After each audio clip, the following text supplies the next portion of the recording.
I walked out during the toast. No dramatic exit, no explanation. I just set my glass down, stood up, and left the reception hall while my sister was still mid-speech about family loyalty and supporting each other through everything. The coordinator caught my eye as I passed the entrance, her clipboard pressed against her chest. She looked like she wanted to ask if I was okay. I shook my head once. She stepped back. The parking lot was quieter than I expected for a Saturday evening. I unlocked my car, sat in the driver's seat, and turned the key. The engine hummed. My phone buzzed 3 times before I even pulled out of the space. I didn't look at it. That morning had started the way every wedding morning probably starts. Controlled chaos, mimosas, someone crying over a bobby pin. My mother had knocked on my hotel room door at 7 asking if I'd seen the backup shoes. I hadn't.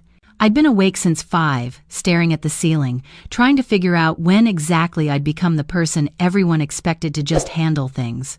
My sister Rachel had called me 6 months earlier, not to ask, to inform. "You're my maid of honor," she'd said. No preamble, no, "would you consider?" or "I'd love if you could."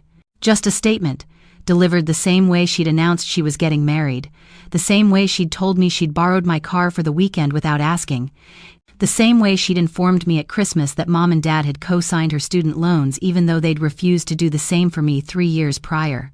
I'd said yes. Because that's what I did. I said yes when Rachel needed someone to proofread her cover letters. Yes when she needed a place to stay after her last breakup. Yes when she'd asked to borrow my security deposit because hers was tied up in investments that never seemed to materialize. I said yes because saying no meant being difficult. It meant being the problem. The maid of honor duties had started small. Help pick the venue, come to the dress fittings, organize the bridal shower, standard stuff. Then they'd grown. Plan the bachelorette party, coordinate with the florist, handle the seating chart, call the caterer, track down late RSVPs, design the programs, assemble the welcome bags, pick up the cake the morning of. 3 weeks before the wedding, I'd been at Rachel's apartment helping her sort through registry gifts when she'd said, "Oh, and you're giving a speech, right?" Nothing long. Just something sweet about how we've always been there for each other. I'd looked up from the stack of towels I was folding. "You want me to write a speech?" "Not write, just say a few words. You're good at that stuff." I'd spent 4 hours writing that speech, rewrote it twice, practiced it in my car during lunch breaks. I'd focused on memories that made her look good. The time she'd helped me study for biology, even though she hated science. The summer we'd built a fort in the backyard. Her laugh, her determination, her optimism. I'd left out the part where she'd told Mom I was the reason Dad's blood pressure was up, the part where she'd forgotten my birthday 3 years running, the part where she'd introduced me to her friends as my sister who works in admin with that particular tone that made it clear admin wasn't something to be proud of. The morning of the wedding, I'd driven to the bakery at 6 to pick up the cake. They'd written the wrong names on it. I'd waited while they fixed it. Then I'd driven to the venue to make sure the chairs were set up correctly because Rachel had texted at midnight saying she couldn't sleep worrying about it. The chairs were fine. The florist had been 20 minutes late. I'd called them twice. When they'd arrived, 3 centerpieces were wrong.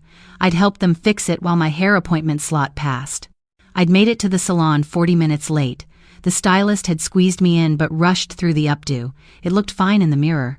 By the time I'd arrived at the hotel, 2 of the bridesmaids were fighting about who was standing where. The flower girl was crying because her basket had a bent handle, and Rachel was on her 2nd glass of champagne at 10 in the morning, telling everyone she was just so overwhelmed with gratitude. My mother had pulled me aside while the photographer was setting up the first look. "Rachel needs you to run to the store," she'd said. "For what?" She forgot to get clear nail polish for her backup pair of stockings, just in case. "Mom, the ceremony starts in 90 minutes. "I know. That's why I'm asking you. You're so good at these last-minute things." I'd gone to the store. I'd bought the nail polish. I'd also bought safety pins, double-sided tape, breath mints, and a stain remover pen because I knew someone would need them. When I'd returned, Rachel had hugged me and said, "You're a lifesaver. then immediately turned to the photographer to discuss angles. The ceremony itself had been beautiful. Rachel had cried during the vows. Her husband James had looked at her like she was the only person in the room. I'd stood 3 feet away, holding her bouquet, my face arranged in the expression I'd practiced. Supportive, happy, present. During the cocktail hour, I'd fixed a groomsman's boutonniere that had fallen off, fielded 2 questions from guests about dietary restrictions, and redirected someone's lost aunt to the correct ballroom. My own +1, a coworker who'd agreed to come as a favor, had asked if I was okay. I'd told him I was fine. He'd looked unconvinced but hadn't pushed. Dinner had been smooth until the speeches started. The best man had gone first. Funny story about James in college, a toast to the future. Then my mother had stood up, unscheduled, and given an emotional 3-minute speech about how Rachel had always been her sunshine, her ray of hope, the daughter who'd made everything worthwhile. She hadn't mentioned me. Then Rachel had stood. She'd tapped her glass, waited for silence, and smiled at the room with that radiant bride glow everyone talks about. "I just want to say a few words," she'd started, "because I'm so grateful to everyone who made today possible." She'd thanked James, his parents, the wedding planner, the venue coordinator, her bridesmaids as a group. She'd talked about how hard the planning had been, how stressful, how she couldn't have done it without her support system. "And I have to especially thank my sister," she'd said, and I'd felt the room's attention shift to me. "She's been so helpful with little things here and there. She even picked up the cake this morning." Little things, here and there. I'd planned the entire bridal shower. I'd organized the bachelorette party that she'd told everyone was exactly what she wanted. I'd spent every weekend for 2 months addressing invitations because she'd decided hand calligraphy was too expensive. I'd assembled 200 welcome bags by hand. I'd tracked down her great-aunt's dietary restrictions. I'd repaired 3 bridesmaid dresses when the alterations came back wrong. I'd driven to 3 different stores to find the specific shade of ribbon she wanted. Little things. "She's always been there when I needed her," Rachel had continued, "and I'm so lucky to have a sister who knows that family means supporting each other no matter what. She's taught me what loyalty looks like." The room had clapped. My mother had dabbed her eyes. James had squeezed Rachel's hand. I'd stood up, set down my glass, walked out. My phone had 17 missed calls by the time I got home. I'd turned it off, made tea, sat on my couch in the bridesmaid dress I'd paid $200 for, the one Rachel had chosen in a shade that looked good on everyone except me, and stared at the wall. Sunday morning, I'd woken up to my mother's car in my driveway. She'd let herself in with the spare key I'd given her for emergencies. She'd been sitting at my kitchen table when I'd walked out of my bedroom. "We need to talk about what you did," she'd said. I'd poured coffee. "Okay." "You embarrassed Rachel on her wedding day." I left. "You left during her speech, in front of everyone. She's devastated." She called 6 months of work little things here and there. My mother had sighed. "She didn't mean it that way." "How did she mean it?" "You're being oversensitive. She thanked you. She thanked the venue coordinator by name. She thanked the florist by name. I got my sister helped with little things." "Is that what this is about, recognition?" I'd set my mug down harder than I'd intended. "No, it's about being treated like I matter. You do matter, but you can't just walk out of a wedding because you didn't get enough credit. That's childish." I spent 6 months doing everything she asked. I reorganized my entire schedule. I spent money I didn't have. I missed work. I missed my friend's birthday. I canceled plans. I said yes to every single request, and she acted like I picked up a cake. That's what family does. We help each other. "When has Rachel helped me?" My mother had looked away. "This isn't a competition." "You're right. It's not. Because if it were, I'd know where I stood." She'd stood up, her purse clutched tight. "Rachel wants you to apologize. She's willing to forgive you if you call her today and make this right." "Apologize for what?" "For ruining her day. For making her wedding about you." I'd laughed. Actually laughed. "I made it about me by leaving?" "Yes. Not by spending 6 months making sure everything was perfect?" "That's different." "How?" "Because that's what you were supposed to do. You're the maid of honor." I'd looked at my mother. Really looked at her. At the disappointment in her face. At the expectation that I'd cave. That I'd call Rachel. That I'd apologize. that I'd go back to being the person who said yes. No, I'd said. No? I'm not apologizing. Then Rachel doesn't want to talk to you until you do. Okay. My mother had stared at me. That's it? Just okay? Just okay. She'd left. I'd finished my coffee. I'd changed out of the bridesmaid dress and put it in the back of my closet where I'd never have to look at it again. Monday, I'd gone to work, answered emails, attended meetings, ate lunch at my desk. My phone had stayed quiet. Tuesday had been the same. Wednesday, my father had called. Your mother's upset, he'd said. I know. Rachel's upset. I know. This is a family matter. We should talk about it together. There's nothing to talk about. You owe your sister an apology. No, I don't. She's your sister. I know who she is. He'd paused. What do you want us to do here? Nothing. I don't want anything. You're being unreasonable. Maybe. He'd hung up. Thursday, Rachel had texted. A long message about how hurt she was, how I'd always been jealous, how I'd never been happy for her, how I was punishing her for having a beautiful wedding, how Mom was crying, how Dad was disappointed, how I was tearing the family apart. I'd read it twice, then I'd deleted it. Friday evening, my mother had called from Rachel's number. I'd let it go to voicemail. The message had been Rachel crying, my mother's voice in the background. Just tell her you're sorry. Just say it. I'd erased the voicemail. Saturday morning, I'd woken up to texts from relatives I barely spoke to. My aunt, my cousin, Rachel's friend from high school, all of them with variations of the same message. Family is everything. Forgive and forget. Don't let pride ruin relationships. Be the bigger person. I'd blocked them all. Sunday, exactly 1 week after the wedding, I'd driven to my parents' house. I'd knocked. My mother had opened the door, and her face had shifted through surprise, relief, hope. I'm returning these, I'd said, holding out the box. What is it? Everything Rachel left at my apartment, her hair straightener, the dress she borrowed 2 years ago, the books, the charger, all of it. My mother had taken the box slowly. Does this mean? It means I'm done. Done with what? Done being the person everyone expects to handle things. Done saying yes when I mean no. Done pretending this is what family is supposed to feel like. You don't mean that. I do. Rachel's your sister. And I'm hers. But she doesn't act like it. Neither do you. My mother's face had gone hard. We've always been there for you. When? When haven't we been? When I needed someone to co-sign my loan, when I got promoted and no one came to the celebration dinner, when I had surgery and Rachel said she was too busy to visit but posted about her weekend trip the same day, when I told you I was overwhelmed and you said, at least I didn't have wedding planning stress. Those are different situations. They're not. They're just times when what I needed didn't matter as much as what Rachel wanted. So you're punishing us. No. I'm protecting myself. By cutting us off? By stopping. Stopping what? Hoping you'll see me. I'd left before she could respond. I'd driven home. I'd made dinner. I'd watched a movie I'd been meaning to see for months. I'd gone to bed early. The quiet felt different now. Not empty, not lonely. Just mine. Monday, I'd started my morning the way I always did. Coffee, emails, the usual routine. My coworker had asked how the wedding was. I'd said it was fine. He'd asked if my family had liked the speech. I'd told him I didn't give one. Why not? He'd asked. Changed my mind. He'd nodded. Moved on. It had been that simple.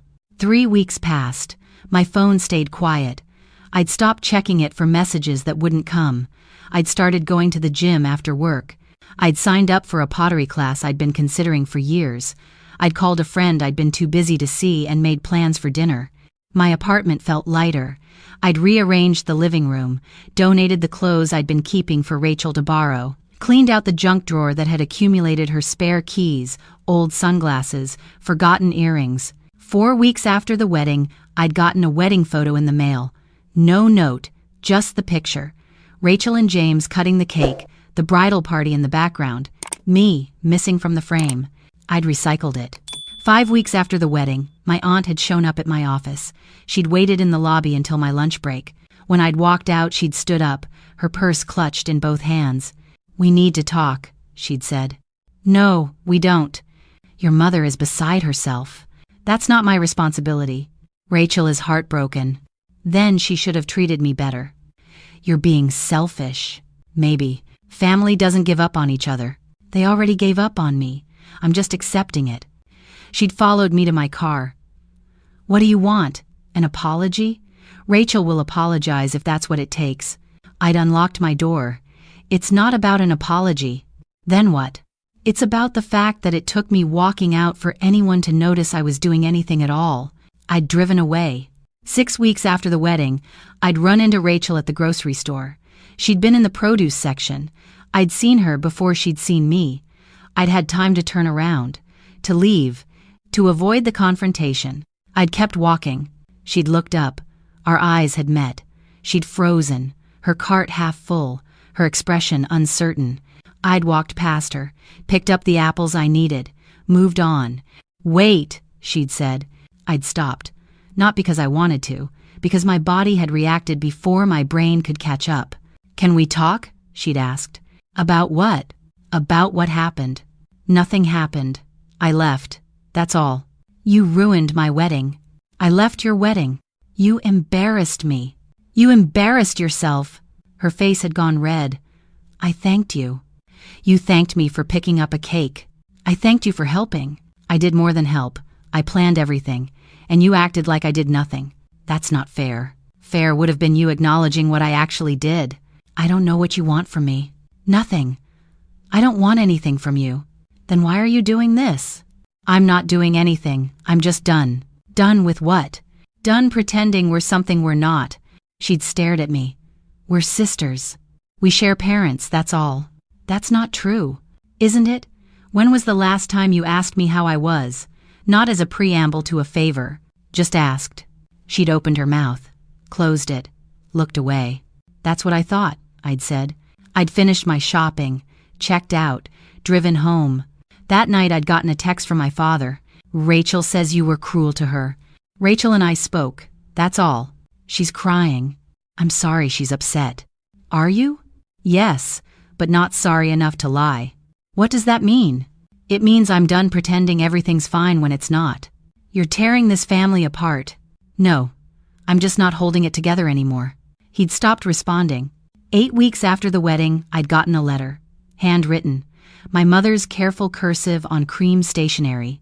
It had started with how much they loved me, how family was forever, how I was being stubborn, how Rachel had tried to reach out, how I was making everything harder than it needed to be. It had ended with an ultimatum. If you don't apologize to your sister by the end of the month, don't bother coming to Thanksgiving. We can't have this tension during the holidays. I'd read it 3 times. Then I'd written back. My letter had been shorter. I won't apologize for leaving a situation where I wasn't valued. I won't apologize for protecting my peace. If that means I'm not welcome at Thanksgiving, I understand. I hope you all have a beautiful holiday. I'd mailed it the next day. Thanksgiving came. I'd volunteered at a community kitchen, served meals, talked to strangers who'd thanked me for being there, drove home in the dark, made myself a small dinner, watched a movie, went to bed early. My phone had stayed dark. December arrived. Christmas decorations went up around the city. I'd bought a small tree for my apartment, decorated it with ornaments I'd collected over the years, played music, baked cookies for my coworkers. My mother had called on Christmas Eve. I'd seen her name, let it ring. She'd left a voicemail. We're having dinner tomorrow at 2. You're welcome to come if you're ready to move past this. I'd deleted it. Christmas morning, I'd woken up to sunlight, made coffee, called a friend who'd also stayed in town. We'd met for brunch, exchanged gifts, laughed about nothing important. It had been the best Christmas I'd had in years. January came quietly. Work picked back up. The pottery class ended. I'd signed up for another. I'd started running in the mornings. My apartment stayed quiet. My phone stayed peaceful. 3 months after the wedding, I'd gotten a message from Rachel's husband, James. I don't know what happened between you two, but Rachel's really hurt. I think you both just need to talk. I'd stared at the message for a long time. Then I'd typed back, I appreciate you reaching out. But Rachel and I don't need to talk. We need space.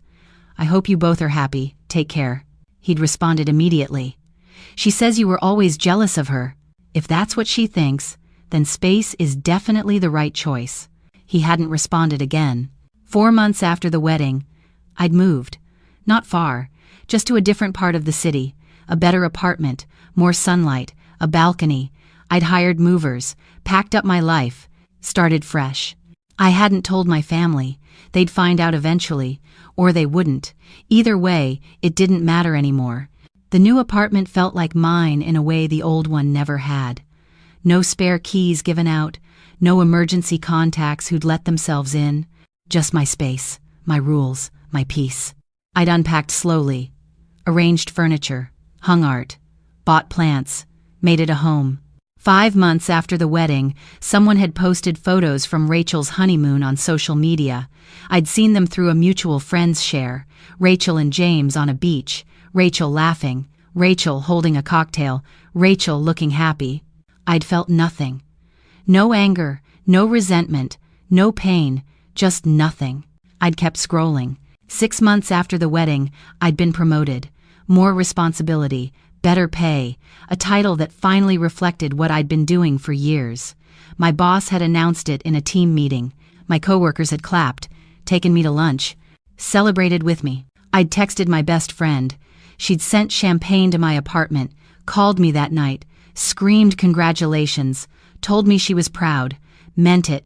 I'd thought about telling my family, calling my mother, sending Rachel a message. Look, I wanted to say, look what I did, look who I became, look at me, but I didn't. Because I'd realized I didn't need them to see me anymore. I could see myself. The quiet wasn't empty. It was full of my own voice, my own choices, my own life. 7 months after the wedding, I'd stopped checking my phone for messages that would never come. I'd stopped wondering if they thought about me. I'd stopped hoping they'd understand. I'd started living. Not in reaction to them, not in spite of them. Just living. For myself, by myself, with myself. The doorway I'd walked through that night when I left the reception had led somewhere I hadn't expected. Not to loneliness, not to regret, but to a version of myself I'd forgotten existed. The version who knew what she was worth, who didn't need permission to protect it, who understood that sometimes the most loving thing you can do is walk away. I'd walked away from the toast, from the expectations, from the pattern I'd followed my entire life of saying yes when I meant no, of showing up when I wanted to leave, of giving everything and receiving acknowledgement for nothing. I'd walked away, and on the other side of that door, I'd found something I hadn't known I was looking for. I'd found myself whole, undiminished, free, and that was worth more than any family photo I'd never be in, worth more than any apology I'd never receive, worth more than any recognition that would always come with conditions attached. The quiet felt like peace now, and peace felt like home.